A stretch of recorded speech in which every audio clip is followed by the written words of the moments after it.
Welcome to Still Science Lab. Tonight, we turn our gaze toward the most familiar object in our night sky to confront a sobering reality. Why the moon is not a place humans can actually live. For as long as our ancestors have walked the earth, the moon has been a constant companion, a silver lantern that has inspired our myths, guided our calendars, and fueled our deepest dreams of exploration. It sits there, seemingly just out of reach, a pale and serene world that appears as a natural extension of our own. In the modern era, this poetic image has shifted into a strategic one. We look at the moon and see a second Earth, a nearby stepping stone, or a convenient outpost for a burgeoning spacefaring civilization. But this proximity is a dangerous illusion. Beneath the romantic glow of moonlight lies a landscape of absolute biological hostility, a place where the very laws of nature are tuned to a frequency that is incompatible with human life. Tonight, we peel back the layer of cosmic beauty to examine the first of the fatal obstacles, the deception of the neighbor. The moon is, by astronomical standards, incredibly close. At an average distance of about 384,000 kilometers, it is the only celestial body we can observe in detail with the naked eye. This closeness creates a false sense of intimacy. We see its craters, its vast basaltic plains, and its jagged mountains, and we instinctively project our terrestrial experiences onto them. We imagine colonies and cities, speaking of lunar soil as if it were something we could eventually plow, and planting flags as if the ground were receptive to our presence.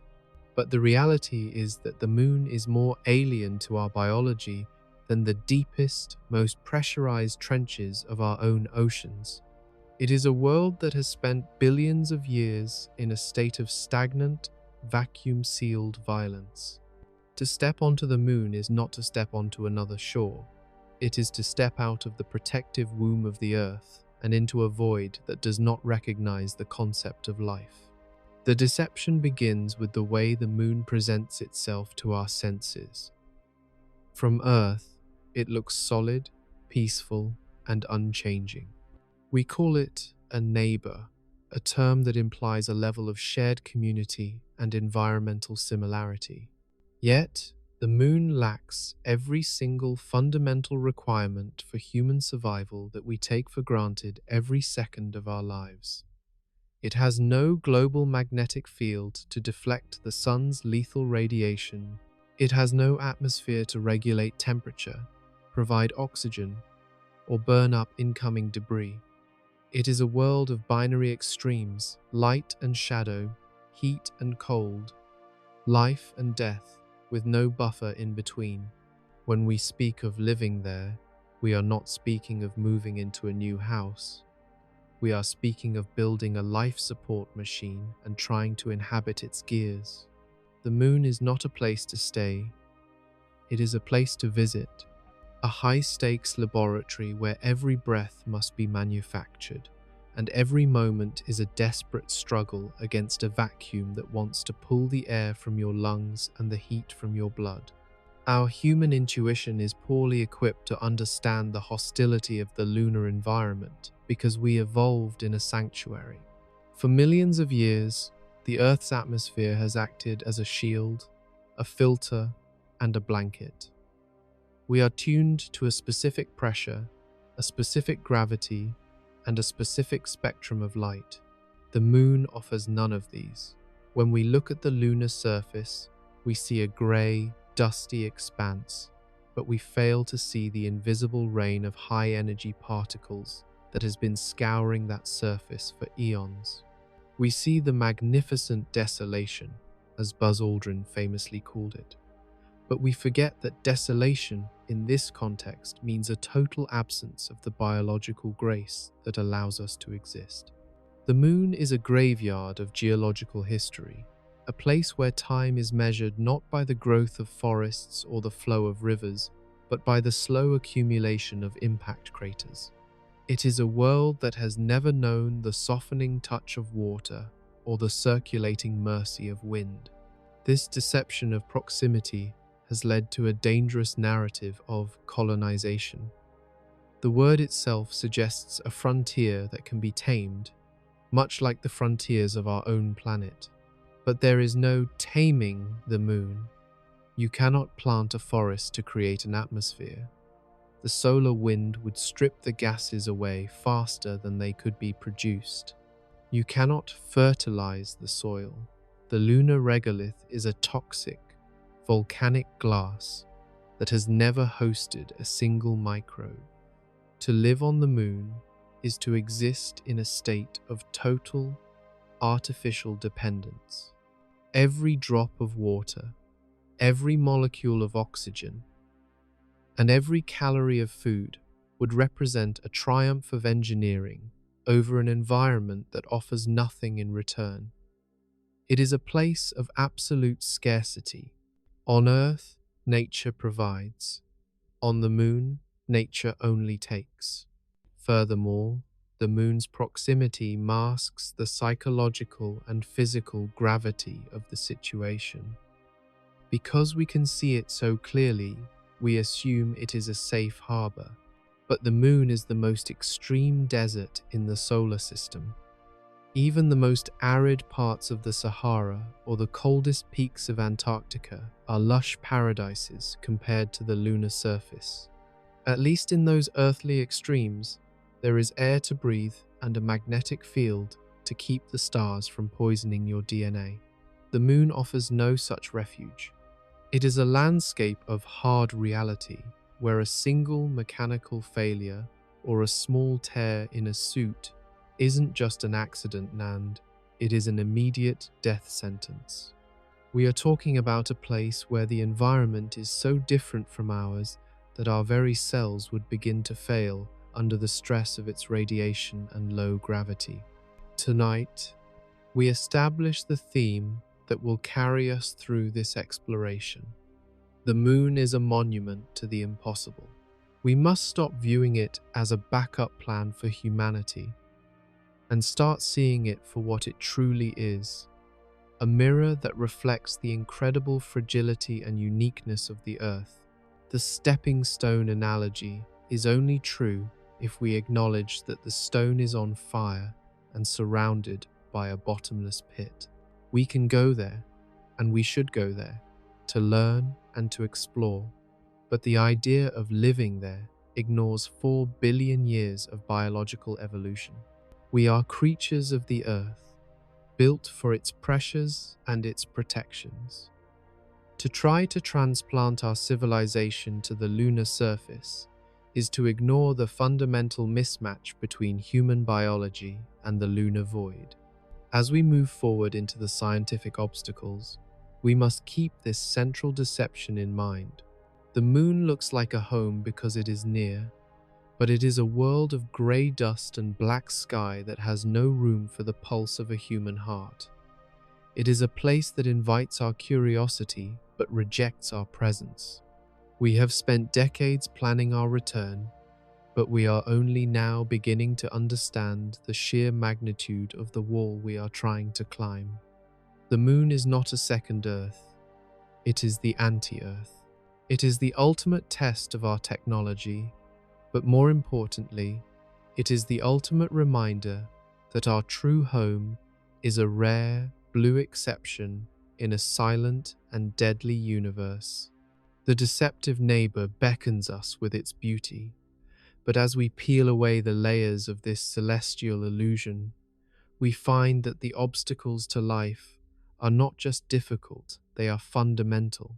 They are woven into the very physics of the lunar environment, from the razor-sharp dust that destroys machinery to the 14-day nights that plunge temperatures into a frozen abyss. The moon is a world of 10 fatal obstacles. Tonight, we begin to count them, starting with the realization that the moon was never meant to be lived in. It was meant to be wondered at. It is a place for the bold to visit and the wise to leave. A reminder that in the vastness of space, the most precious thing we possess is the very atmosphere we so often take for granted. As the silver light of the moon enters our windows, it brings with it a message of distance, not of homecoming. It is a cold, silent neighbor that watches us from across the vacuum, a world that has seen the rise and fall of countless species on Earth while remaining itself perfectly, lethally still. To understand why we cannot live there is to understand the true nature of our place in the cosmos. It is to recognize that we are not just observers of the universe, but participants in a very specific, very fragile biological miracle. The moon is the boundary of that miracle. It is the edge of the world, and beyond that edge, the rules of life are rewritten in the cold language of the void. Tonight, we step past the silver light and into the grey reality. We look past the dreams of science fiction to see the hard science of survival. We begin our countdown of the 10 fatal obstacles, recognizing that the first and most dangerous of them all is the belief that because the moon is close, it must be kind. It is not. It is a deceptive neighbor, a silent executioner waiting in the shadows of its own craters. And as we will see, the challenges only grow more terrifying from here. In the quiet landscape of the lunar surface, there is no sound of wind, no rustle of leaves, and no movement of water. To a human observer, the environment appears perfectly still, almost peaceful in its desolation. But this stillness is a lethal mask for a violent, invisible reality. On Earth, we are the beneficiaries of two massive, natural shields that we rarely consider: a thick atmosphere and a powerful global magnetic field. These shields act as a celestial filter, deflecting or absorbing the vast majority of high-energy radiation that permeates the universe. On the moon, these shields are entirely absent. The result is a world bathed in a constant, relentless rain of subatomic fire. This is the silent executioner, a barrage of radiation that makes the lunar surface one of the most biologically hazardous environments in the solar system. For any human attempting to live there, the threat is not just a matter of skin-deep burns. It is a fundamental assault on the very blueprint of life, our DNA. The primary threat comes from two distinct sources, each more terrifying than the last. The first are galactic cosmic rays, or GCRs. These are not rays in the traditional sense, like light or heat, but rather the nuclei of atoms, mostly protons, that have been stripped of their electrons and accelerated to nearly the speed of light by cataclysmic events in distant galaxies, such as supernovae. Because they travel at such immense speeds, they carry staggering amounts of kinetic energy. On Earth, the atmosphere provides the equivalent protection of a 3-meter thick slab of lead, causing these particles to collide with air molecules and lose their energy long before they reach the ground. On the moon, there is no such barrier. These cosmic bullets strike the lunar surface and any biological tissue upon it with their full, undiluted power. When a single cosmic ray pierces a human cell, it acts like a microscopic wrecking ball, snapping the double helix of DNA and creating a trail of ionized wreckage in its wake. The second threat is perhaps even more unpredictable: solar particle events. Our Sun, while the source of all life on Earth, is also a volatile nuclear furnace that periodically erupts in massive solar flares and coronal mass ejections. These events send vast clouds of high-energy protons screaming across the solar system. On the Moon, a solar storm is a catastrophic event. Without a magnetic field to funnel these particles toward the poles, the entire lunar surface becomes a target. A single large solar event could deliver a lethal dose of radiation to an unshielded astronaut in a matter of hours, leading to acute radiation sickness, organ failure, and death. While we can monitor the sun and provide some warning, the Moon offers no natural refuge. There are no caves with thick enough ceilings, and no magnetic pockets to hide in. Every square inch of the Moon is out in the open when the sun decides to rage. The true horror of lunar radiation lies in the concept of secondary radiation, a phenomenon that makes simple shielding a dangerous gamble. In our daily lives, we think of a shield as something that stops a threat, a wall stops a bullet, an umbrella stops the rain. But when high-energy cosmic rays strike a solid material, like the aluminum hull of a spacecraft or even the lunar soil itself, they don't always just stop. Instead, they can shatter the nuclei of the atoms in the shield, creating a secondary spray of neutrons, X-rays, and other subatomic debris. This spallation effect can actually make the interior of a shielded habitat more dangerous than the outside. A thin metal wall can act as a fragmenting lens, turning a single incoming cosmic ray into a shower of lethal secondary particles. To truly stop these high-speed invaders, you would need meters of dense material, lead, water, or regalith. But even then, the neutron radiation created within the shield itself remains a persistent, invisible killer. This creates a paradox for long-term habitation. To survive for years on the Moon, humans would likely have to live deep underground, buried beneath at least 3 to 5 meters of lunar soil. The dream of glass-domed cities and panoramic views of the Earth is a biological impossibility. Living on the Moon means living as a mole, huddled in dark, thick-walled bunkers, forever separated from the sky. Yet even this may not be enough. Unlike the terrestrial radiation we can manage with lead aprons, the high-energy heavy ions found in cosmic rays are so powerful that they can penetrate almost anything. Over time, the cumulative damage to the human body would be devastating. The risk of cancer increases exponentially, but the more immediate threats are equally concerning. Cataracts, damage to the central nervous system, and a gradual degradation of the body's ability to repair itself. We evolved in a low-radiation sanctuary. Our cellular repair mechanisms are simply not designed to keep up with the constant high-velocity shredding that occurs on the lunar surface. Furthermore, the impossibility of long-term shielding extends to our technology. Radiation doesn't just damage living tissue. It degrades electronics, corrupts data, and makes materials brittle over time. The very machines required to keep humans alive, the oxygen scrubbers, the water recyclers, the power grids, would be under constant bombardment.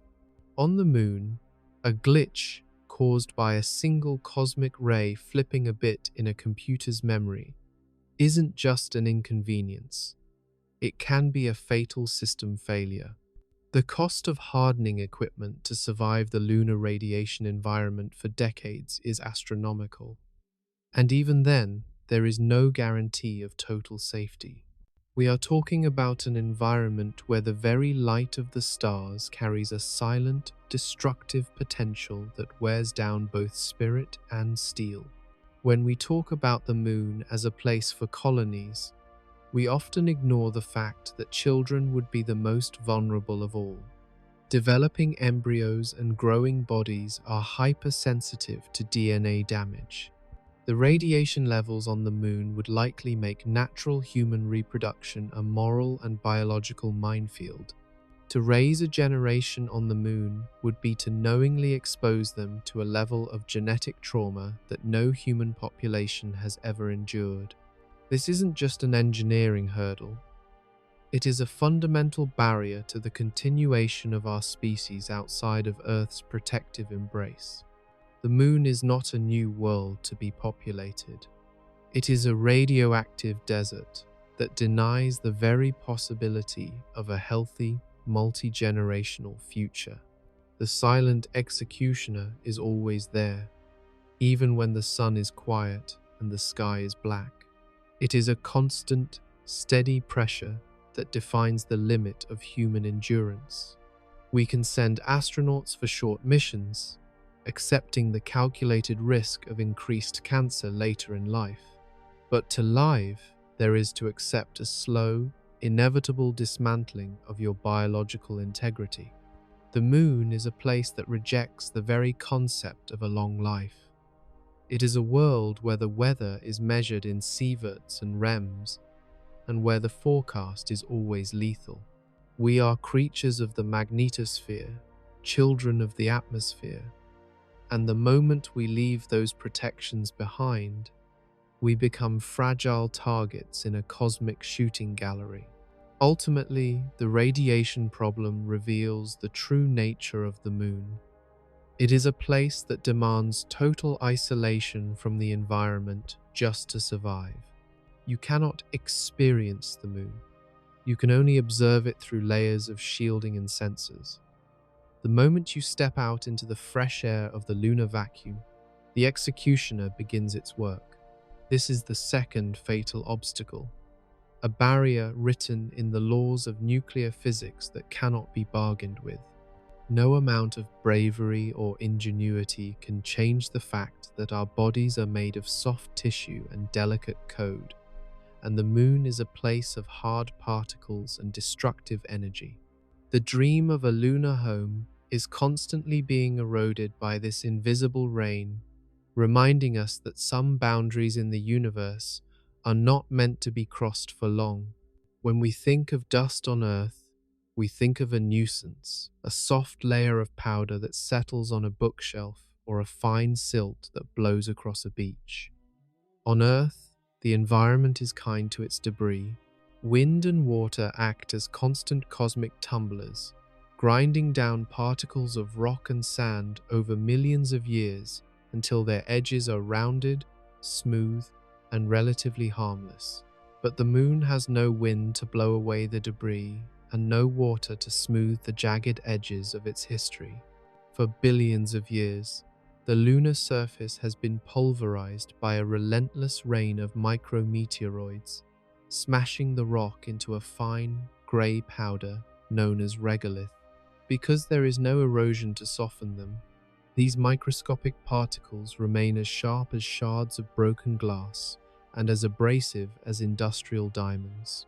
This is the grey poison, a substance so invasive and destructive that it represents one of the most significant biological and mechanical barriers to human life on the moon. The nature of lunar regalith is a direct result of the moon's violent past and its lack of an atmosphere. When a tiny fragment of space debris strikes the lunar surface at tens of thousands of kilometers per hour, the energy of the impact melts the rock and shatters it into microscopic splinters. These splinters are not just small, they are complex, jagged structures with barbed edges that hook into everything they touch. Furthermore, because the moon is constantly bombarded by solar radiation and lacks a protective magnetic field, this dust is electrostatically charged. It does not just sit on the ground, it clings to surfaces with a stubborn, magnetic-like intensity. It sticks to spacesuits, clogs, airlocks, and finds its way into the smallest crevices of machinery. During the Apollo missions, astronauts found that after just a few hours on the surface, this dust had already begun to wear through the outer layers of their pressurized suits and had jammed the joints of their equipment. It is an abrasive that never stops grinding. For a machine, lunar dust is a death sentence. The mechanical seals that keep habitats pressurized and the bearings that allow rovers to move are all vulnerable to the grey poison. Because the particles are so sharp and so small, they act like a high-end grinding paste.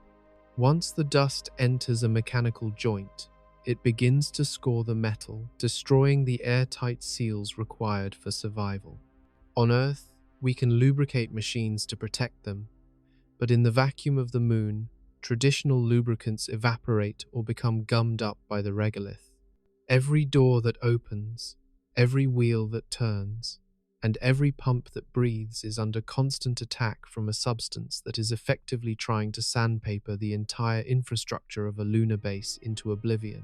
To live on the moon is to live in a constant state of mechanical decay, where the very ground beneath your feet is working to dismantle the technology keeping you alive. But the mechanical threat is only half of the tragedy.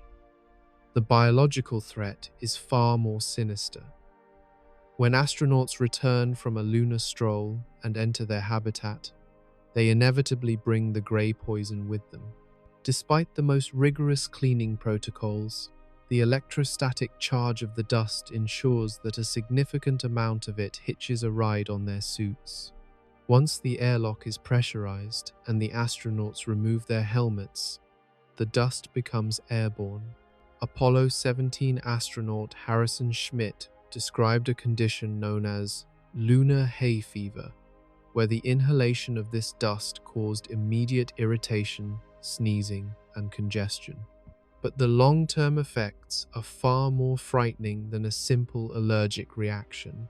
Because the particles are so small and jagged, they can bypass the body's natural filters and lodge themselves deep within the sensitive tissues of the lungs.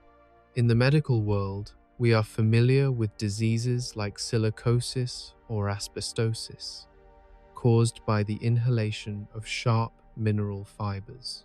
Lunar regalith is, in many ways, an even more aggressive version of these killers. Once those microscopic glass shards are inside your lungs, the body has no way to expel them. They remain there, microscopic barbs slicing into cellular membranes, causing chronic inflammation, scarring, and eventually the potential for pulmonary edema or cancer. To live on the moon is to be in constant danger of breathing in a poison that you cannot see, cannot smell, and cannot escape. Every breath taken inside a lunar habitat would be a gamble, as the life support systems struggle to filter out particles that are small enough to dance on a breeze but sharp enough to shred a lung. The toxicity of the regalith extends even to its chemical composition. Lunar dust is rich in iron and other minerals that have been activated by billions of years of solar wind. When these particles come into contact with the moisture of human mucous membranes or lung tissue, they can create hydroxyl radicals, highly reactive molecules that damage DNA and destroy cell structures. The grey poison is not just a physical irritant. It is a chemical weapon produced by the sun and the vacuum. This means that even if we could solve the problem of its abrasiveness, we would still be left with a substance that is fundamentally toxic to terrestrial life. We are evolved to live in an environment of organic soil and rounded sand. We have no defense against the raw, chemical fury of a world that has been baked in a vacuum. This pervasive nature of the dust creates a housekeeping nightmare that is almost impossible to solve. On the moon, you can never truly be clean. The dust settles into bedding, into food supplies, and into the very water systems. It would be a constant presence in the lives of lunar residents, a grey film that covers every window and a gritty texture on every surface. The psychological toll of living in an environment that is perpetually dirty, combined with the physical fear of what that dirt is doing to your respiratory system, would be immense. You are not just living on a new world. You are living in a giant, abrasive container of glass shards. Moreover, the problem of regalith complicates every attempt at resource utilization. We often talk about mining the moon for oxygen or water ice, but every mining operation would kick up enormous clouds of this toxic powder. The more we try to live off the land, the more we disturb the very poison that threatens us. The electrostatic properties of the dust mean that it can even levitate during the lunar sunrise, as the change in light creates an electrical charge that lifts the particles off the ground. Even without human activity, the moon has a dust atmosphere that is constantly shifting and clinging to everything in its path. Ultimately, the grey poison serves as a stark reminder of the moon's fundamental hostility. On Earth, the dirt is a source of life. It is the soil from which we grow our food and the foundation of our ecosystems. On the moon, the dirt is a byproduct of destruction. It is a substance that hates movement, hates machinery, and hates life. It is the ultimate un-environment, a place where the very ground is a weapon. As we consider the dream of lunar colonization, we must confront the reality that we cannot simply step onto the grey surface and make it our own. We would be trespassing on a world that has spent eons perfecting a substance designed to grind us down to nothing. The grey poison is the third fatal obstacle, a microscopic enforcer of the lunar vacuum that ensures that no matter how far we travel, we can never truly leave the protective, rounded, and life-giving dust of our home planet behind. On Earth, we are accustomed to a world defined by the rhythm of the 24-hour cycle. We live in a brief pulse of light followed by a manageable period of darkness, a transition so swift that the warmth of the sun never truly has a chance to vanish from the air. But the moon operates on a timeline that is agonizingly slow and fundamentally hostile to the biological clock of our species. Because the moon is tidally locked to the Earth, its rotation is a sluggish crawl. A single lunar day, one full rotation relative to the sun, lasts roughly 29 Earth days. This means that for any given point on the lunar surface, the sun does not just set, it disappears for 350 consecutive hours. This is the fourth fatal obstacle, the lethal lunar night. It is a period of darkness, so long and so cold that it transforms the moon from a challenging frontier into a tomb of frozen shadows. The arrival of the lunar night is not the gentle twilight we know. Without an atmosphere to scatter the light, there is no dusk. The sun simply sinks below the horizon, and the world is plunged into an absolute ink-black void.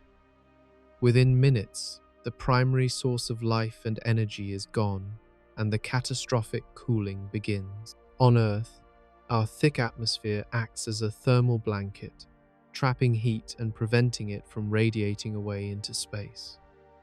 The moon has no such blanket. The moment the sun vanishes, the heat stored in the lunar regalith during the 2-week day begins to bleed away into the vacuum with terrifying efficiency. The temperature does not just drop, it collapses. From a daytime high that can boil water, the environment plunges to a staggering negative 173 degrees Celsius.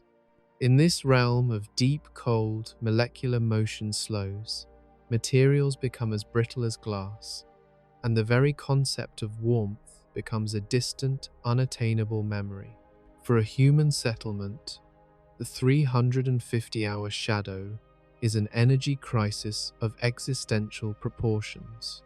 On Earth, we have become increasingly dependent on solar energy, a technology that works beautifully because the sun is never gone for more than a few hours at a time. On the moon, solar panels are useless for half of the month. To survive the long dark, A habitat would need to store enough energy during the 14 days of sun to power life support systems, heating, and air filtration for the 14 days of night. The scale of the storage required is beyond anything we currently possess. If we relied on traditional lithium-ion batteries, the sheer weight and volume of the battery arrays needed to keep a small crew alive through the lunar night would exceed the payload capacity of our largest rockets. We are talking about thousands of hours of continuous, high-output power required to fight off a cold that is only a few dozen degrees above absolute zero. This thermal extremity creates a phenomenon of mechanical exhaustion. Most of our modern alloys and polymers are not designed to withstand a swing of 300 degrees Celsius every 2 weeks. As the habitat and its machinery contract in the deep cold, seals can crack, lubricants can freeze solid, and metal structures can develop microscopic fissures from the sheer stress of thermal expansion and contraction. The lunar night is not just a period of darkness. It is a relentless, slow-motion assault on the structural integrity of everything we build. Even the most advanced rovers and landers have struggled to survive the night. Many of our robotic explorers have gone into sleep mode as the sun set, only to never wake up again, their internal circuits shattered by the cold or their batteries drained beyond the point of recovery. For humans, there is no sleep mode. Our biological systems must be kept at a constant, precise temperature, or we perish in minutes. The psychological toll of the 350-hour shadow is equally devastating. Human evolution has hardwired us to seek the light. We are diurnal creatures whose circadian rhythms are tied to the sun. To live in a windowless bunker, buried under meters of regalith for protection against radiation, while knowing that outside there is nothing but 2 weeks of absolute, freezing darkness, would be a crushing experience for the human mind. The isolation of space is magnified by the duration of the lunar night. You are not just on another world. You are in a stasis of shadow where time seems to stop. The sense of vulnerability is total. If a power system fails during the first hour of the lunar night, there is no rescue coming, and there is no sun to provide a backup. You are trapped in a cold, black abyss for a duration that feels like an eternity. This energy gap is why many scientists believe that a permanent human presence on the moon is impossible without nuclear power. Only a compact, high-output nuclear reactor could provide the constant, reliable thermal and electrical energy needed to ward off the lunar night. However, deploying nuclear reactors on another world brings a host of new risks, from launch safety to long-term maintenance in a vacuum. Even with nuclear power, the engineering challenge of radiating away excess heat during the lunar day while retaining it during the lunar night is a thermal tightrope that leaves no room for error. The moon does not forgive a missed calculation. If your heaters fail for even an hour, the internal atmosphere of the habitat would rapidly cool, and the moisture from the crew's breath would begin to snow out of the air, coating the equipment in lethal ice. Some have suggested building bases at the lunar poles, on the so-called peaks of eternal light, where the sun almost never sets due to the high elevation and the moon's slight axial tilt. While these locations offer a strategic advantage, they are incredibly small and geographically treacherous. They are surrounded by permanently shadowed regions, craters, where the sun has not shone for billions of years, and where the cold is even more absolute, reaching negative 240 degrees Celsius. To live on these peaks is to live on a narrow ledge of survival, surrounded by a frozen desert. It is not a blueprint for a civilization. It is a desperate foothold on a cliffside. For the vast majority of the moon's surface, the 350-hour shadow remains an inescapable reality that dictates the terms of existence. The lunar night also complicates the search for resources. We know that there is water ice hidden in the shadows of the lunar poles, but to harvest that ice, we must venture into the coldest places in the known universe. Working in these environments requires technology that can operate in temperatures where standard electronics fail, and where the very tools we use would become brittle enough to shatter upon impact. The long dark is not just an obstacle to comfort, it is an obstacle to progress. It limits when we can move, where we can go, and how much we can achieve. It turns the moon into a part-time world, a place where for half the time, the environment is so hostile that all activity must cease in favor of a desperate struggle for warmth. Ultimately, the 350-hour shadow reminds us that the moon is a world of binary extremes that we are not equipped to handle. Our biology is built on the Goldilocks frequency of a 24-hour Earth day, a cycle that provides just enough light to thrive and just enough dark to rest, without ever allowing the environment to slip into a lethal state. The moon offers no such balance. It is a world of too much light, too much heat, and then too much dark and too much cold. We are creatures of the middle ground, and the moon has no middle ground. It is a place of the long shadow, a world that sleeps in a frozen grave for half its life. As we look up at the crescent moon from the safety of Earth, we should remember that the dark part of that circle is not just a lack of light. It is a kingdom of cold that no human heart was ever meant to endure. On Earth, the atmosphere serves as a great global thermostat. It circulates warm air from the equator to the poles and reflects excess solar energy back into space, maintaining a delicate, narrow band of temperatures that allows water to remain liquid and life to flourish. We live within a buffer, protected from the raw, unmediated power of the sun and the absolute cold of deep space. But the moon has no such moderator. Without an atmosphere to distribute thermal energy, the lunar surface is locked in a violent, unending thermal seesaw. This is the fifth fatal obstacle, a world of impossible extremes, where the transition from light to shadow is not just a change in brightness, but a catastrophic shift in physical reality. On the moon, you are either boiling in the undiluted glare of the sun or freezing in a shadow that is colder than anything naturally occurring on Earth. The scale of this fluctuation is staggering. When the sun is directly overhead, the lunar regalith can reach temperatures of 127 degrees Celsius, well above the boiling point of water. At these temperatures, the very ground becomes a radiator, emitting heat that would quickly cook human tissue and cause standard electronic components to desolder themselves. Yet, merely stepping into the shadow of a boulder or a crater wall causes the temperature to plummet instantly.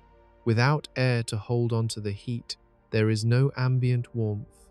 In the shade, the temperature drops to negative 173 degrees Celsius. This 300-degree swing is a constant reality of the lunar landscape. It is a world where one side of your body could be burning while the other is freezing, a thermal dichotomy that places an immense, punishing stress on both biological organisms and the materials we use to protect them. For human engineering, the thermal seesaw is a structural nightmare. Most materials we use to build our world, metals, polymers, and composites, undergo significant physical changes when subjected to such extreme temperature shifts. This is known as thermal expansion and contraction. When a material is heated to 127 degrees Celsius, its atoms vibrate more violently, and the material expands. When it drops to negative 173 degrees Celsius, it contracts. On the Moon, this process happens repeatedly and with great intensity. A habitat or a rover is not a static object. It is a breathing, warping machine that is constantly being pulled and pushed by its own thermal energy. Over time, this cycle leads to material fatigue. Joints that were once airtight begin to develop microscopic fissures. Seals that were designed to be flexible become brittle in the cold and lose their integrity. Every screw, every weld, and every layer of insulation is slowly being worked to death by the sun and the shadow. The problem is compounded by the fact that heat management in a vacuum is counterintuitive and incredibly difficult. On Earth, we stay cool through convection and conduction. Air flows over us, carrying heat away, or we touch a cool surface. In the vacuum of the Moon, there is no air. Convection is impossible. The only way to get rid of excess heat is through radiation, which is an agonizingly slow and inefficient process. For a human in a spacesuit, the body is a constant heat engine, generating metabolic warmth. Without an atmosphere to dump that heat into, an astronaut would literally cook inside their own suit in a matter of minutes, even in the shade. To prevent this, lunar suits must use complex liquid cooling systems, essentially wrapping the human body in a web of cold water pipes. If this system fails, there is no fresh air to cool you down. You are trapped in a thermos of your own making, and the end is swift and agonizing. The human body's inability to regulate its own temperature in this environment is perhaps our most profound biological limitation. Our homeostasis is a miracle of terrestrial engineering, designed to keep us at a precise 37 degrees Celsius within a very specific range of external temperatures. On the Moon, that system is completely overwhelmed. The thermal seesaw doesn't just threaten our comfort, it threatens the very chemistry of our blood and the function of our organs. If a habitat's thermal control system fluctuates by even a few degrees, the crew begins to suffer. In the high heat of the lunar day, heat stroke is an ever-present danger as the systems struggle to radiate energy into a sun-baked environment. In the lunar night, the struggle shifts to retaining every scrap of warmth against a vacuum that is trying to steal it. We are not designed to live in a place where the environment has no off switch for its extremes. This thermal stress also affects the very soil we walk on. The lunar regalith is an incredible insulator. The top layer might be boiling, while just a few centimeters beneath the surface, the temperature remains relatively stable and cold. This creates a massive thermal gradient within the ground itself. If you were to build a habitat directly on the surface, the floor would be subject to different expansion forces than the walls or the ceiling. The ground itself is pushing and pulling against the structure. To survive, lunar architects often suggest burying habitats under several meters of dirt to take advantage of that thermal stability. But even then, the entrances, the airlocks, and the external sensors remain exposed to the seesaw. Every point of contact between the stable interior and the violent exterior is a point of potential failure, a mechanical stress point that will eventually snap. Furthermore, the thermal seesaw limits the operational life of every piece of technology we send. Batteries are notoriously sensitive to temperature. They lose their capacity in the cold and can explode in the heat. Solar panels lose efficiency as they get hotter, and electronic processors can throttle or shut down entirely to prevent melting. This means that a lunar base cannot just be a set-and-forget installation. It requires constant, high-energy, active cooling and heating. The energy cost of just maintaining a habitable temperature is so high that it leaves little room for actual science or exploration. We are spending the vast majority of our resources just fighting the thermometer. The reality of the thermal seesaw also shatters the dream of a mobile lunar society. On Earth, we can travel across continents because the temperature changes are gradual and manageable. On the Moon, moving from the light into a shadowed crater is a transition more violent than moving from the equator to the South Pole in a single step. Every rover, every tool, and every suit must be designed to handle the absolute worst-case scenario of both ends of the spectrum simultaneously. This leads to heavy, over-engineered, and incredibly expensive equipment that is still prone to failure. The Moon is a world that demands perfection from our materials, yet it provides an environment that is perfectly designed to destroy them.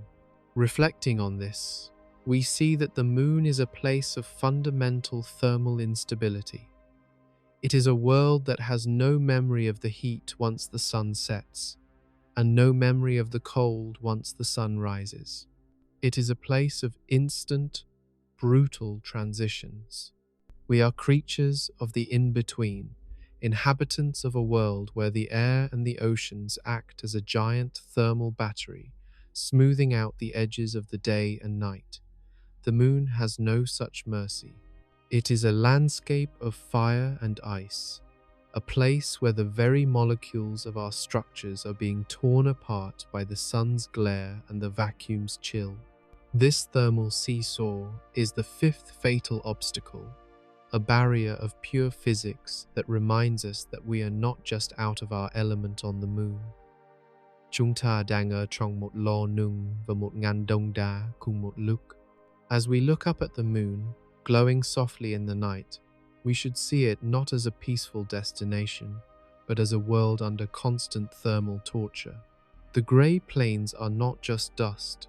They are the debris of a world that has been expanding and contracting for 4 billion years, shattered by the very heat and cold it cannot escape.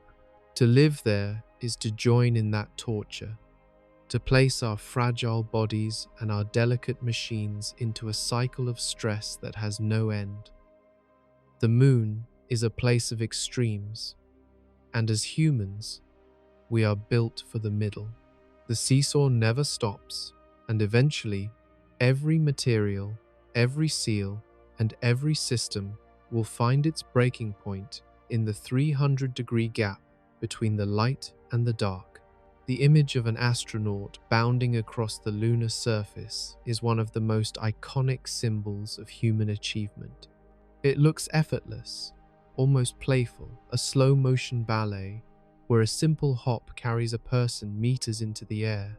In these moments, gravity feels like an enemy we have finally defeated, a heavy burden we have shed to become something lighter and more agile. But this lightheartedness is perhaps the most dangerous deception of all. We are children of the Earth, and our biology is not an independent entity. It is a direct response to the constant, unrelenting pull of 1G. Every cell, every bone, and every drop of blood in our bodies was sculpted over millions of years to function under the specific pressure of Earth's gravity. When we move to the Moon, we enter a realm where that pull is slashed to just 1/6 of what we require. This is the sixth fatal obstacle, the gravity trap. It is a slow, silent deconstruction of the human form, a biological atrophy that turns the dream of lunar living into a nightmare of physical decay. To understand the gravity trap, we must first recognize that the human body is a highly reactive machine that follows the principle of use it or lose it. On Earth, gravity provides a constant resistance training for every movement we make. Simply standing upright requires our muscles to fight against the Earth's pull and our bones to support the weight of our frame. In the low gravity of the Moon, that resistance almost disappears. The skeletal system, sensing that it no longer needs to support a heavy load, begins a process of rapid demineralization. On the moon, a human body sheds bone mass at a rate of about 1 to 1.5% every single month. This is not just a temporary thinning, it is a fundamental loss of structural integrity. The calcium that once made your bones strong is leached into your bloodstream, eventually being filtered out by the kidneys, which increases the risk of painful kidney stones. Within a few years of living on the moon, a healthy adult could develop the bone density of an elderly person with advanced osteoporosis. Your skeleton becomes a fragile, brittle cage, ill-equipped to handle even the minor stresses of movement. The muscular system follows a similar path of decline. On the moon, your legs no longer have to carry the weight they were designed for. The postural muscles in your back and calves, which work tirelessly on Earth to keep you balanced, find themselves with almost nothing to do. Despite hours of daily exercise on treadmills or resistance machines, the atrophy is inevitable. The muscle fibers shrink, and the very composition of the tissue changes. You become weaker, not because of a lack of effort, but because your environment has rendered your strength redundant. This atrophy is particularly dangerous for the most important muscle in the body, the heart. On Earth, the heart works against gravity to pump blood upward to the brain. In lunar gravity, the fluid in your body shifts toward your head, a phenomenon known as fluid redistribution. The heart, realizing it doesn't need to pump as hard to move blood against the pull of gravity, begins to shrink and become less efficient. The cardiovascular system weakens, and the blood vessels lose their elasticity. This fluid shift creates a host of phantom symptoms that would haunt every resident of a lunar base. Astronauts often experience puffy face and chicken legs as fluids migrate away from the lower extremities. But the internal effects are far more concerning.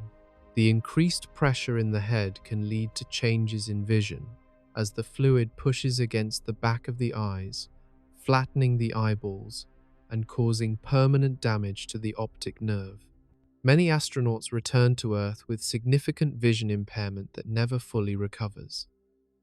Furthermore, the lack of gravity affects the vestibular system, the delicate organs in the inner ear that tell us which way is up. On the moon, your sense of balance is perpetually confused. Motion sickness is not just a temporary hurdle during the journey. It can become a chronic condition, making every movement a dizzying, nauseating challenge. The gravity trap is especially insidious because it is a one-way physiological cost. If a human stays on the moon long enough for their bones to become brittle and their heart to shrink, they may reach a point of no return. The return to Earth becomes a lethal threat. A body that has adapted to 1/6 gravity might not survive the crushing transition back to 1G. The simple act of standing up after landing could cause a lunar resident to faint as their blood pools in their feet, or worse, their weakened skeleton could fracture under the weight of their own body. For a child born on the moon, the trap is total. Developing in 1/6 gravity, their bones, muscles, and organs would never know the strength required for Earth. They would be biological prisoners of the moon, forever unable to visit the home planet of their ancestors. We would be creating a new subspecies of human, one that is physically incompatible with the world that created us. This biological atrophy also affects the immune system and the body's ability to heal.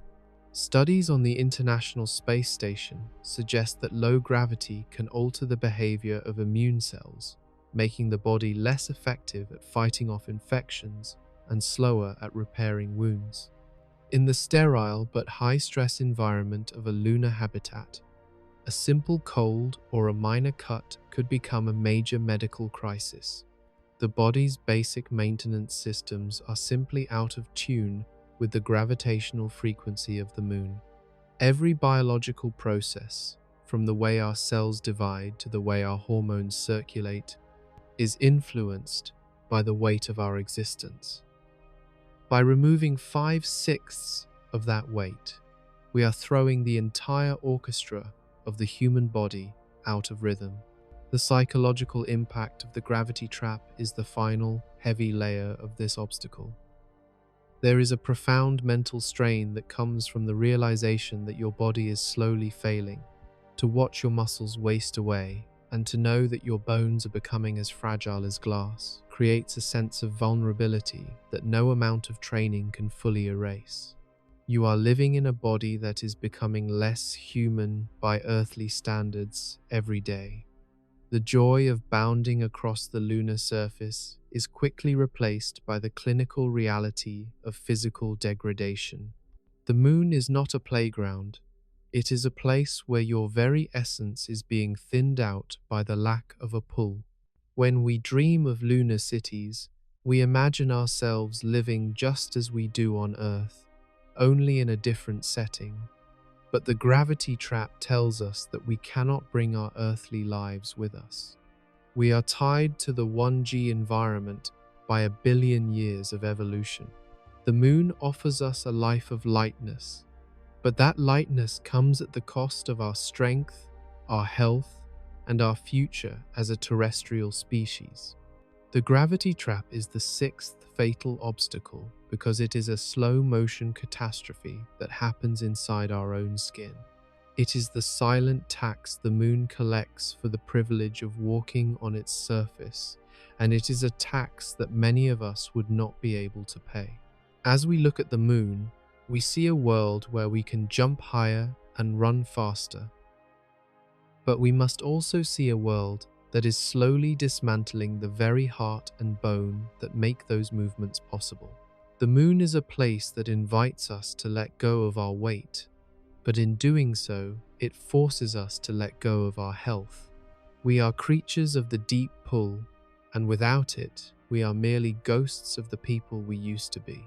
The gravity trap is a reminder that while we can build machines to handle the heat and the vacuum, we have yet to find a way to build a human body that does not need the earth to remain whole.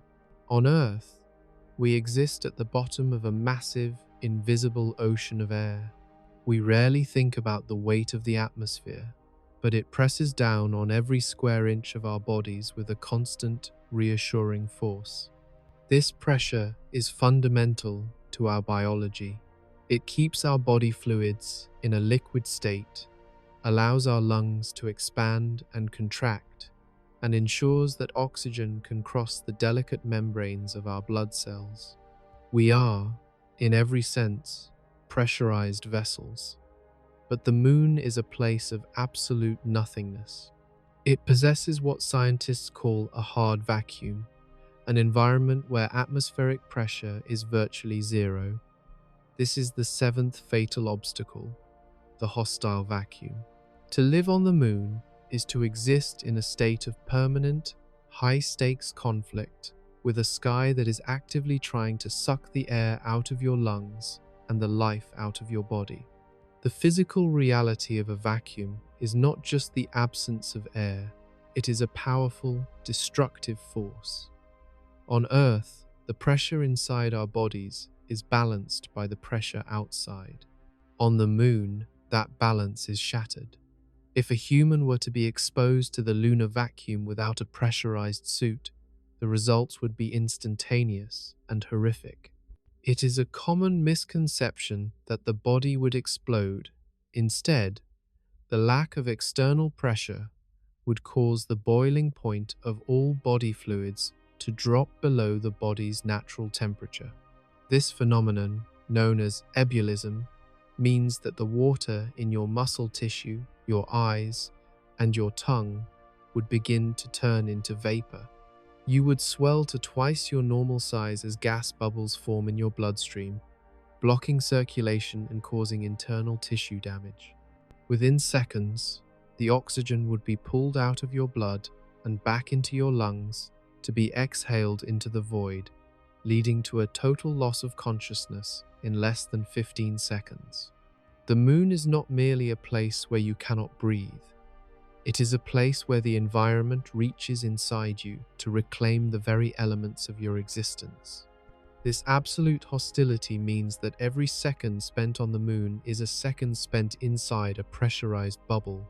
Whether it is a spacesuit or a lunar habitat, your life depends entirely on a thin layer of material holding back the infinite hunger of the vacuum. This creates a psychological and engineering pressure that is almost impossible to maintain over the long term. On Earth, if a window breaks or a seal fails, you might feel a draft or hear the wind. On the moon, a single microscopic leak, a pinprick caused by a grain of dust, or a structural stress fracture is an emergency of existential proportions. The air you need to survive is under immense pressure, and it is constantly pushing against its container, looking for any flaw, any weakness, any way to escape into the void. To live on the moon is to live in a 24/7 struggle against a sky that never stops pulling. The engineering required to combat this vacuum is staggering.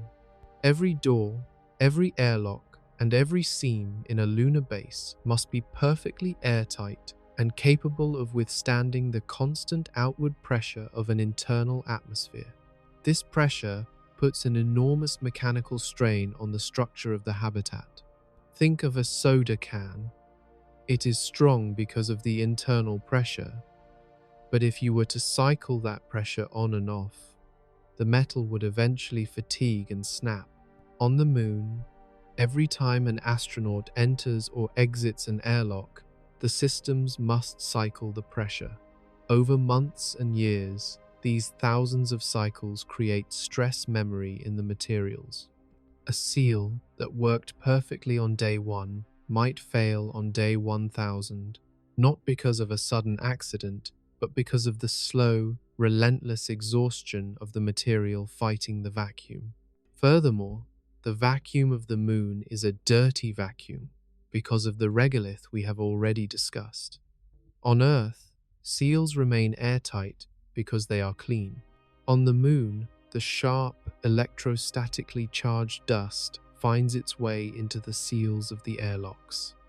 As the dust is ground into the rubber or silicone gaskets, it creates microscopic channels. These channels allow tiny amounts of air to hiss out into the void. While a small leak might not cause an immediate explosion, it represents a slow drain on a base's most precious resource, its atmosphere. Replacing leaked air on the moon is not as simple as opening a window. Every liter of nitrogen and oxygen must be either hauled from Earth at a massive cost or extracted through complex chemical processes from the lunar soil.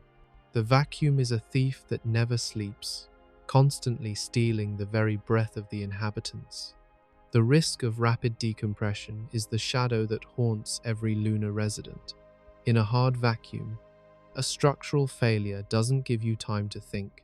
If a hull plate buckles or a docking port fails, the air rushes out at supersonic speeds. This explosive decompression can turn loose objects into lethal projectiles and can even cause the structural collapse of the entire habitat as the internal supports are suddenly forced to handle a massive, shifting load. The survival time in such an event is measured in heartbeats. Even if an inhabitant survives the initial blast, they are left in a race against time to find a backup oxygen supply before their blood begins to boil. This constant threat creates a state of chronic hypervigilance. You are never truly off duty when the only thing between you and a gruesome death is a few millimeters of aluminum and a prayer. The vacuum also dictates the limitations of human movement. A spacesuit is essentially a human-shaped balloon. When it is pressurized, it becomes stiff and difficult to move. Every gesture, closing a hand, bending an elbow, taking a step, requires the astronaut to fight against the internal pressure of the suit. This leads to rapid physical exhaustion. A simple task that takes 5 minutes on Earth can take an hour on the Moon as the astronaut battles the suit's desire to remain in a neutral, star-shaped position. This mechanical resistance means that humans on the Moon are clumsy, slow, and prone to accidents. And in a vacuum, an accident that results in a small tear in a glove or a crack in a visor is not just a workplace injury, it is a fatality. The hostile vacuum also complicates the most basic human needs. Cooling a habitat, for example, becomes a massive hurdle because there is no air outside to carry heat away. On Earth, we use fans and ventilation. On the Moon, we must rely on massive radiators that use light to bleed off heat. If these radiators are damaged or if the vacuum causes a leak in the cooling fluid, the habitat would quickly become a greenhouse, cooking the inhabitants in their own body heat. Similarly, communication and senses are hampered by the lack of an atmosphere. There is no sound in a vacuum. You cannot hear a warning alarm if it is outside your suit. You are trapped in a world of silence where the only sounds you hear are the mechanical whirring of your own life support systems and the thumping of your own heart. This absolute isolation from the environment is perhaps the most difficult part of the vacuum to endure. On Earth, we feel the wind on our faces and the smell of the rain. We are connected to our world through the medium of the air. On the Moon, that connection is severed. You are a biological island, forever separated from the outside by a wall of high-pressure technology. To touch the Moon with your bare hand is to die. To smell the Moon is to inhale toxic dust. To live on the Moon is to be a permanent exile from the natural world, a prisoner of your own necessity. The hostile vacuum is the seventh fatal obstacle because it is an uncompromising reality of physics. It does not bargain, it does not tire, and it does not forgive. It is the ultimate boundary, a line drawn in the black sky that says, life does not belong here. We can build our bubbles and we can strengthen our seals, but we are always one mechanical failure away from the void. The Moon is not a home, it is a pressurized cage in a world that is fundamentally empty. As we look up at the Moon, we see a world that is beautiful in its clarity, but that clarity is a result of the total absence of the very air that gives us life. The vacuum is the silence of the universe, and on the Moon, that silence is deafening. On Earth, we often spend our evenings gazing at the stars, finding peace in the vast, velvet stillness of the night. Occasionally, we are treated to the spectacle of a shooting star, a brilliant streak of light that vanishes as quickly as it appears. What we are actually witnessing is a violent act of atmospheric protection. These streaks are caused by small fragments of space debris, often no larger than a grain of sand, striking our upper atmosphere at tens of thousands of miles per hour. The friction of the air incinerates them, turning a lethal projectile into a harmless flash of beauty. Our atmosphere is a celestial shield, a 100-mile thick buffer that grinds down millions of incoming stones every single day. But on the Moon, there is no such guardian. There is no air to provide friction, no sky to burn away the intruders. Every piece of rock, from the size of a mountain to a microscopic speck of dust, reaches the surface with its full, terrifying velocity intact. This is the eighth fatal obstacle, the falling sky. The Moon is in a state of constant, unceasing bombardment. Space is not empty. It is filled with micrometeoroids, tiny fragments of comets and asteroids that have been drifting through the solar system for billions of years. On Earth, these particles are irrelevant. On the Moon, they are micro-bullets. Because there is no atmosphere to slow them down, These grains of rock travel at velocities ranging from 20,000 to over 70,000 miles per hour. At these speeds, even a particle the size of a dust mote possesses the kinetic energy of a high-caliber bullet. This is a ballistic environment where the rain does not wash over you, it pierces through you. The lunar surface is a shooting gallery where the projectiles are invisible, silent, and traveling at speeds that defy human comprehension. The danger of micrometeoroids is not a rare, catastrophic event, but a persistent, statistical reality. Every square meter of the lunar surface is struck by these tiny invaders thousands of times over the course of its history. For a human living on the moon, this means that the sky is not a ceiling, but a source of constant, lethal debris. If you are standing on the lunar surface in a pressurized suit, you are a target. A micrometeoroid the size of a pinhead could strike your visor or your life support pack with the force of a hammer, causing an instantaneous breach. In the hard vacuum we have already explored, a hole the size of a needle is enough to begin the process of explosive decompression. You would have no warning. There is no sound of an incoming object in a vacuum.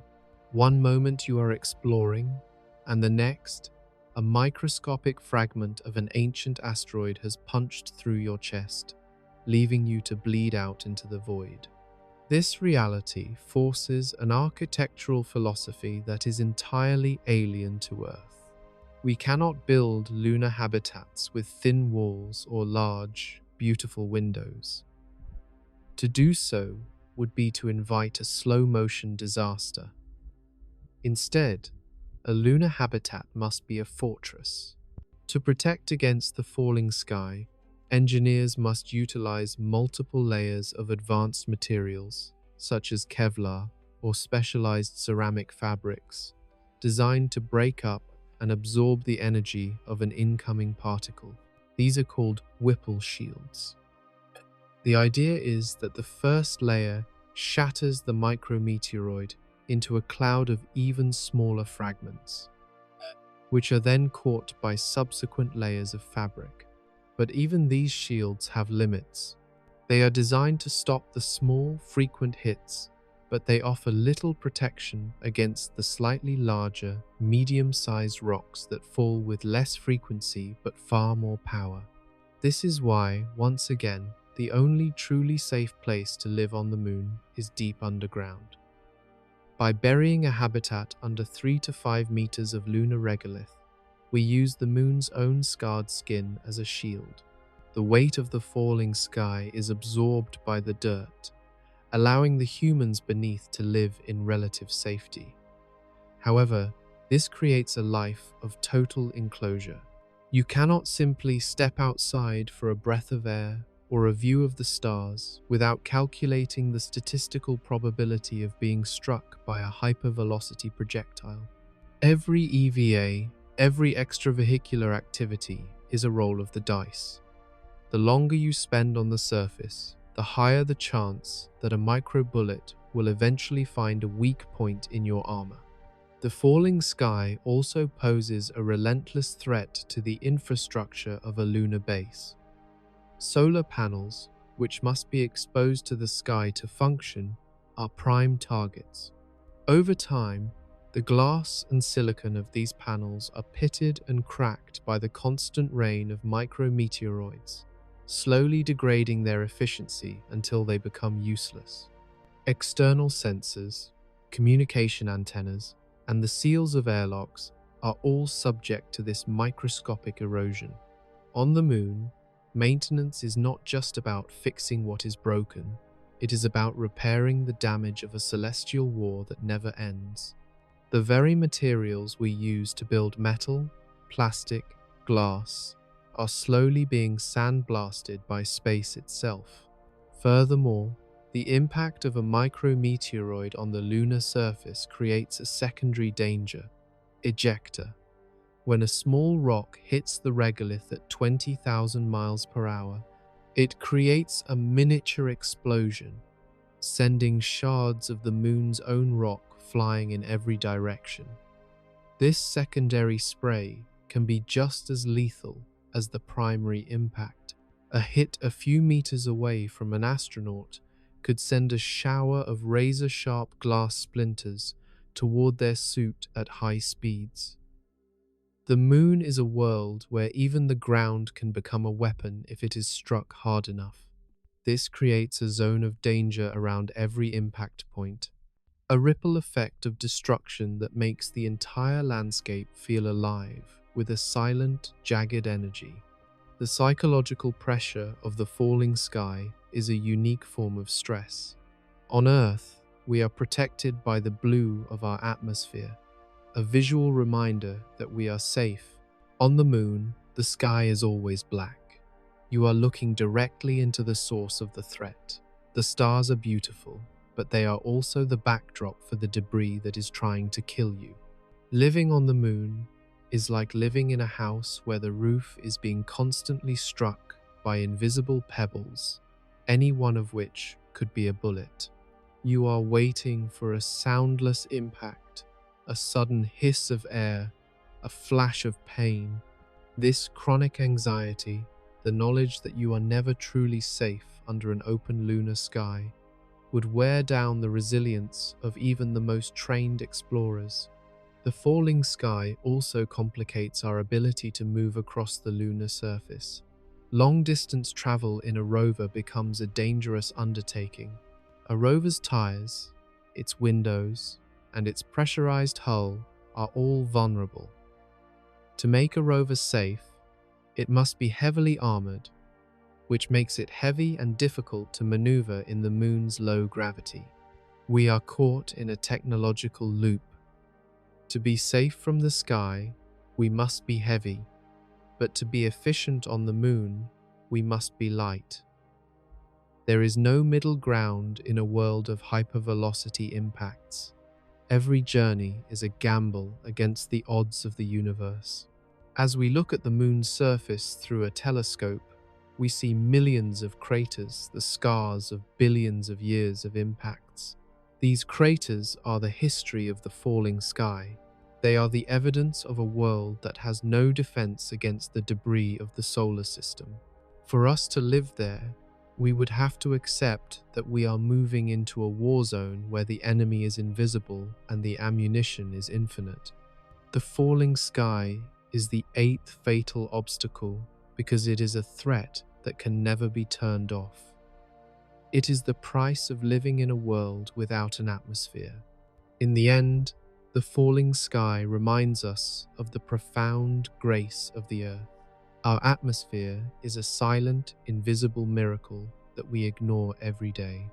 It is the reason we can walk outside without armor, the reason our houses don't need to be buried in the earth, and the reason we can look at the sky and feel peace instead of terror.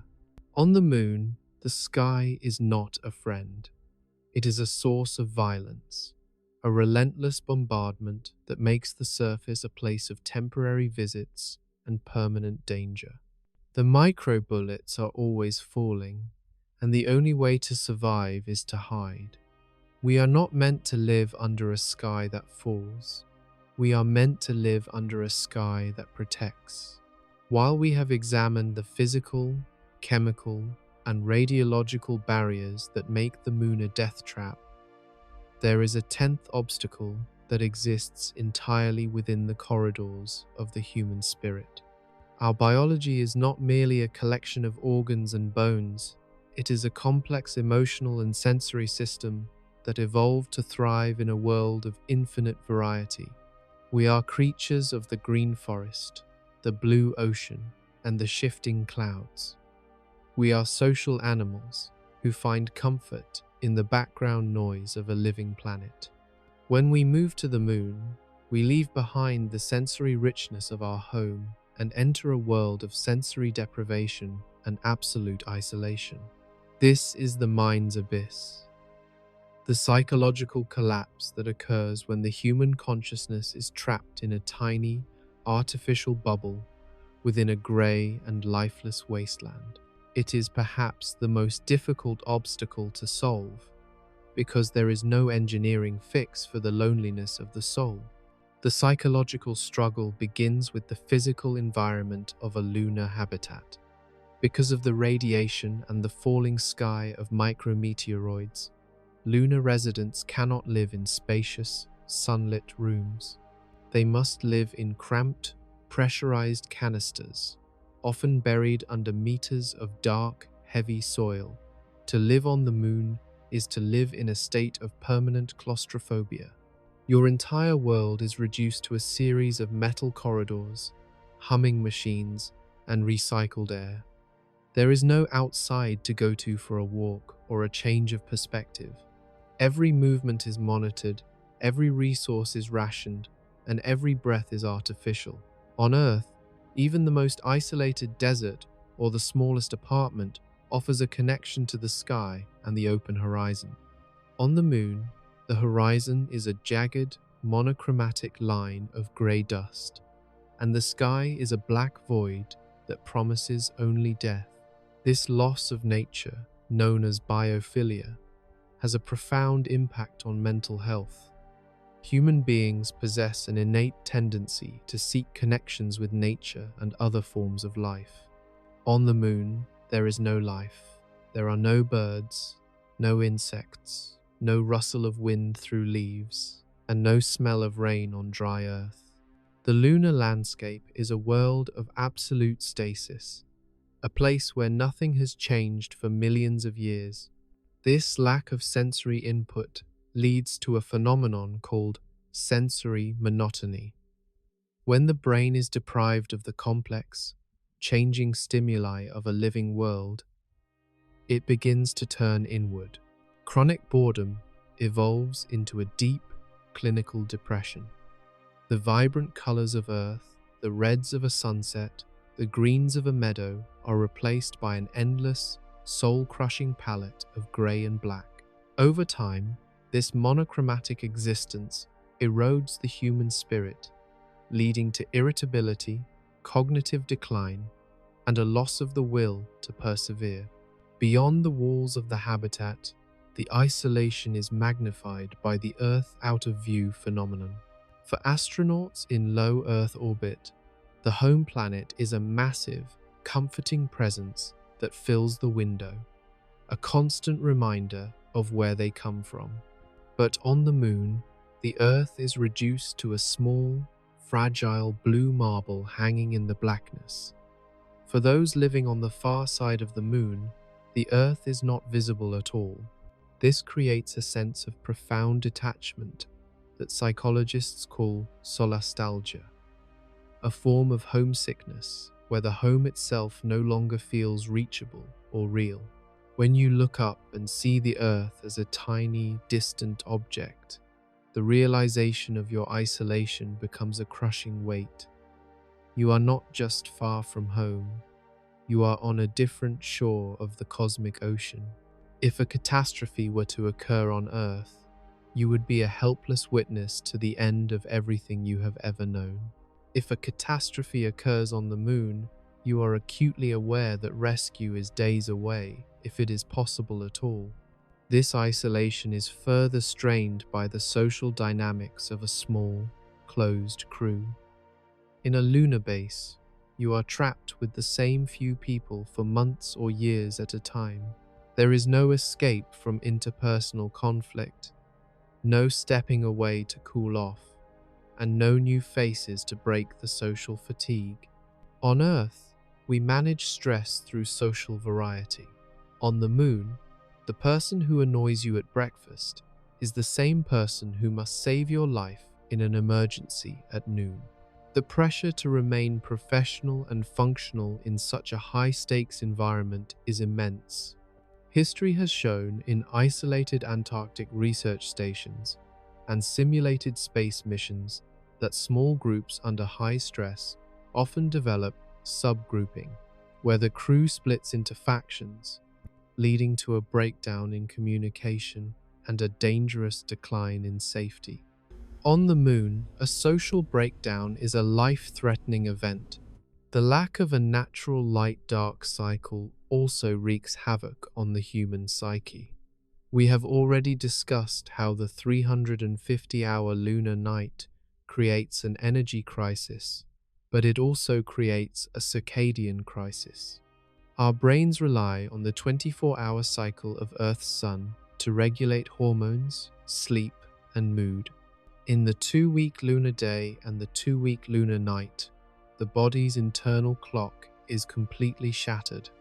Even with artificial lighting designed to simulate the sun, the human brain knows it is being deceived. Sleep disorders, chronic fatigue, and seasonal affective disorder become permanent fixtures of lunar life. A tired and depressed crew is a crew that makes mistakes, and on the moon, mistakes are final. There is also the overview effect in reverse. While astronauts often report a sense of transcendence when seeing Earth from space, long-term lunar residents might experience the abyss effect, a sense of existential nihilism born from staring too long into the void. When you are surrounded by a world that is fundamentally dead, it becomes difficult to maintain a sense of purpose. The vastness of space is not just a physical distance. It is a mental one. The realization that you are a biological speck in a universe that is 99.9% lethal to you can lead to a profound sense of insignificance and despair.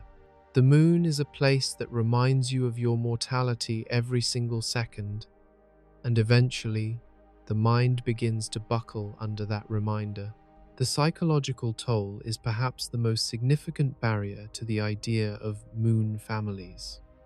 Raising a child in a windowless bunker, deprived of the Earth's beauty and the social richness of human society, raises ethical questions that we are not prepared to answer. A child born into the mind's abyss would be a prisoner of a grey world, growing up in a high-stress, high-risk environment where the outdoors is a place of death. The psychological development of such a child would be a radical experiment with no guarantee of success. We are social, terrestrial creatures, and to deny a human being the heritage of the earth is to deny them a fundamental part of what it means to be human. The mind's abyss is the 9th fatal obstacle because it represents the limit of our adaptability. We can harden our electronics and thicken our shields, but we cannot harden the human heart against the need for home. The moon is a landscape that offers no comfort, no beauty, and no mercy. It is a world of silence and shadow that eventually consumes the mind's resilience. To live there is to accept a life of mental siege, forever defending your sanity against the crushing reality of the void. We may find ways to survive the radiation and the vacuum, but we have yet to find a way to survive the absolute loneliness of the moon. It is a place where the stars are bright, but the soul is dark, and where the most dangerous thing you can encounter is the reflection of your own isolation in the blackness of the lunar sky. After traversing the landscape of the moon's hidden terrors, we are forced to reconcile the romantic image of the silver orb with the cold, scientific reality of its existence. We have examined the invisible fire of radiation, the jagged poison of the dust, the crushing cycles of heat and cold, and the slow deconstruction of the human body under a weakened gravitational pull.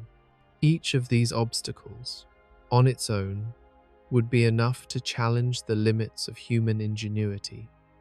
Together, they form a wall that biology simply cannot climb. This brings us to a final, sobering realization. The moon is not a cradle for civilization, but a laboratory for the brave. It is a place where we go to test the limits of our knowledge, to peer into the history of our solar system, and to look back at ourselves. But it is not, and perhaps never will be, a place we can truly call home. To exist there is to depend on a fragile bridge of technology, a bridge so narrow and so easily broken that it can never support the weight of a permanent society. This fragile bridge is the sum of every machine, every filter, and every shield we have discussed. On Earth, our survival is passive. We breathe because the air is there. We are warm because the atmosphere holds the sun's embrace. We are healthy because the planet's magnetic heart beats for us. Life on Earth is a gift given freely by a world that evolved to sustain us. On the Moon, survival is an active, exhausting labor. Every breath is a mechanical process. Every drop of water is a recycled commodity. Every moment of safety is a temporary victory against a vacuum that never stops pulling and radiation that never stops burning. To sustain a single human life on the lunar surface requires a logistical chain that stretches back 250,000 miles to the only planet that can actually create the resources we need. If that bridge, that line of supply and technology fails for even a moment, the Moon reclaims its stillness, and the life it was momentarily hosting vanishes into the grey dust. We must ask ourselves what it means to truly live in a place. If living requires us to stay buried in windowless bunkers, to watch our bones turn to glass, and to never touch the world around us with our bare skin, can we call that a home? A home is a place that nurtures us, but the Moon only tolerates us at a massive, unsustainable cost. When we talk about colonizing the Moon, we are often using a vocabulary that belongs to the age of sailing ships and new continents. But the Moon is not a new continent. It is a different dimension of hostility. On Earth, if a colony failed, the people could still breathe the air and drink from the streams. On the Moon, there is no plan B. There is only the machine, and machines eventually break. To build a civilization on such a foundation is to build a house of cards in a hurricane. The philosophical weight of this realization is not a message of defeat, but one of profound perspective. The hostility of the Moon serves as a mirror, reflecting the incredible, miraculous rarity of the Earth. We often treat our home planet as if it were just one of many rocks in the sky, an interchangeable platform for our activities. But as we have seen through the lens of lunar reality, the Earth is a biological masterpiece. It is the only place in the known universe where the laws of physics have conspired to create a sanctuary for consciousness. Every time we study the vacuum of the Moon or the radiation of space, we are reminded that we are the inhabitants of a sapphire jewel floating in a sea of lethal shadows. The Moon is there to teach us how precious we are and how much we have to lose. This does not mean we should abandon the Moon. Far from it. The Moon is an unparalleled outpost for science. From its quiet far side, we can listen to the earliest whispers of the Big Bang, free from the radio noise of Earth. In its shadowed craters, we can study the frozen records of the solar system's birth. As a laboratory, the Moon is priceless. We should go there as explorers, as scientists, and as pioneers, pushing the boundaries of what is possible. But we must go with the humility of guests, not the arrogance of conquerors. We must accept that we are visitors in a realm that was never meant for us. The Moon is a place for the few to work so that the many can understand, but it is not a place for a child to take their first steps or for a community to plant its roots. The fragile bridge also reminds us of our responsibility to the planet we already have. There is a dangerous idea that we can simply move to the Moon or Mars if we ruin the Earth. But as the 10 fatal obstacles have shown, there is no backup planet. Even a broken, polluted Earth is 1,000 times more habitable than the most pristine lunar crater. We cannot escape the requirements of our biology. We are children of the 1G pull, the nitrogen-oxygen mix, and the protective magnetosphere. To think we can easily replace these with metal canisters and chemical scrubbers is a form of technological hubris. The moon is a stark, grey warning that the void is vast and life is small. Our energy should be directed not toward escaping our world, but toward cherishing and preserving the only sanctuary that requires no artificial bridge to keep us alive. As we look up at the moon tonight, we can see it with new eyes. It is no longer just a romantic light in the sky or a simple destination for a rocket. It is a monument to the resilience of the universe and the fragility of life. It is a world of magnificent desolation that stands as a silent guardian of our history and a witness to our ambition. We can appreciate its beauty even more when we understand its danger. The moon is a place of absolute purity, a world that has remained unchanged for eons, untouched by the messiness of life. There is a certain dignity in its refusal to be tamed. It remains as it has always been, a cold, beautiful, and lethal neighbor. Ultimately, the story of the moon is the story of our limits. It defines the edge of our cradle. We may cross the bridge to visit the lunar surface, and we may stay for weeks or months at a time, but the Earth will always pull us back, not just with its gravity, but with its grace. We are tethered to the blue world by every cell in our bodies. The moon is a place to find answers, to seek the stars, and to test our courage. But it is the Earth that gives us our breath and our meaning. The 10 fatal obstacles are not just problems to be solved. They are the boundaries of our existence. They remind us that while our imagination can reach the furthest galaxies, our bodies belong to the soil, the air, and the light of our home. The bridge of technology will continue to grow stronger.